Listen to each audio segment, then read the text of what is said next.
안녕하세요, 새빛나 친구들. 진홀철 선생님이에요. 친구들, 하나님의 꿈은 무엇일까요? 그것은 세계 모든 사람들이 예수님을 믿는 것일 거예요. 그렇다면 여러분은 하나님의 꿈인 세계 복음화에 동참하고 싶지 않나요? 선생님은 어떻게 이 사명에 참여할 수 있을지 이야기해 보려고 해요. 선생님이 최근에 우연히 북한 출신 영광규 목사님의 간증을 듣게 되었어요. 북한에서는 주체사상으로 인해 하나님을 믿는 것이 정말 어려운데 영광규 목사님께서는 어떻게 하나님을 믿게 되셨을까요? 1970년대에서 80년대 북한은 극심한 식량난으로 많은 사람이 탈북했어요. 영광규 목사님도 먹을 것을 구하기 위해 백두산을 통해 중국으로 탈북하셨고, 그곳에서 탈북민을 돕고 복음을 전하는 선교사님을 만나 그의 집에 머물게 되었대요. 그러다 어느 날 성경을 발견하고 읽기 시작했지만 창세기 앞부분만 읽다가 내용을 이해하기 어렵고 이건 믿을 수 없는 이야기다 이렇게 생각해서 더 이상 읽지 않았다고 합니다.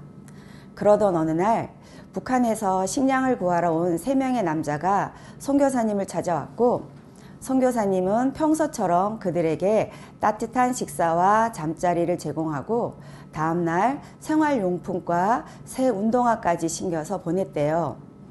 그날 영광규 목사님이 소를 돌보러 갔다가 이상한 예감이 들어서 급히 집으로 돌아오니 도둑이 들어 창고와 집이 엉망이 되어 있었대요.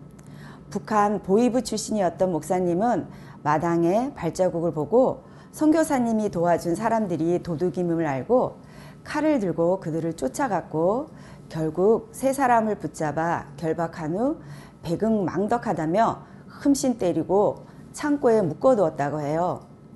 도둑을 잡았다며 칭찬을 기대하던 영광구 목사님은 볼일을 마치고 돌아온 선교사님으로부터 뜻밖의 질책을 받았대요. 그때까지 한 번도 화를 내는 모습을 보인 적이 없었던 선교사님이셨는데, 너도 사람 새끼냐? 어떻게 같은 동족을 저렇게 만들 수 있느냐? 이렇게 심하게 화를 내셨대요. 그리고 도둑들을 풀어준 후 그들에게 무릎을 꿇고 나를 용서해달라. 당신들이 뭐가 필요한지 물어보지 않고 나는 내가 주고 싶은 것을 줬다. 그래서 당신들이 필요한 것을 얻으려고 도둑질하는 상황을 만들었다.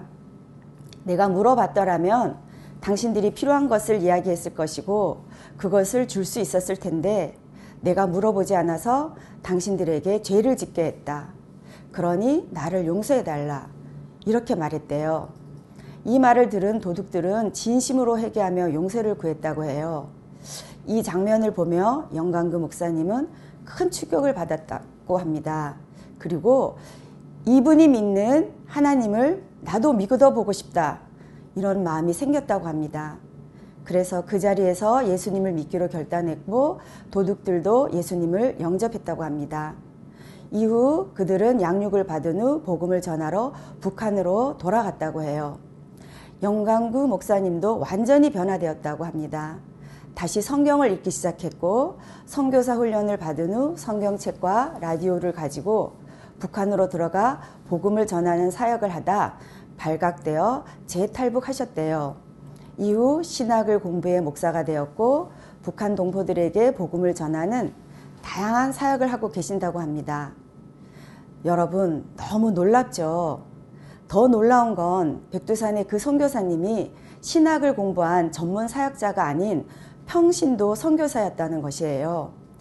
선생님은 이 일을 통해 복음을 전하는 것은 많은 성경 지식이 필요한 것이 아니라 예수님의 사랑을 실천하는 것임을 깨닫게 되었어요. 포로된 우리를 찾아오신 예수님처럼 우리가 있는 자리에서 한 영혼을 사랑으로 품어주는 것, 그것이 바로 세계 복음화입니다. 이 이야기를 들으니 여러분도 하나님의 꿈을 이루는 사명에 동참할 자신감이 생기죠. 하나님의 소원에 함께하는 것은 가슴 뛰는 일입니다. 새빛나 친구들이 함께 그 길을 걸어가기를 기대하며 응원합니다. 화이팅!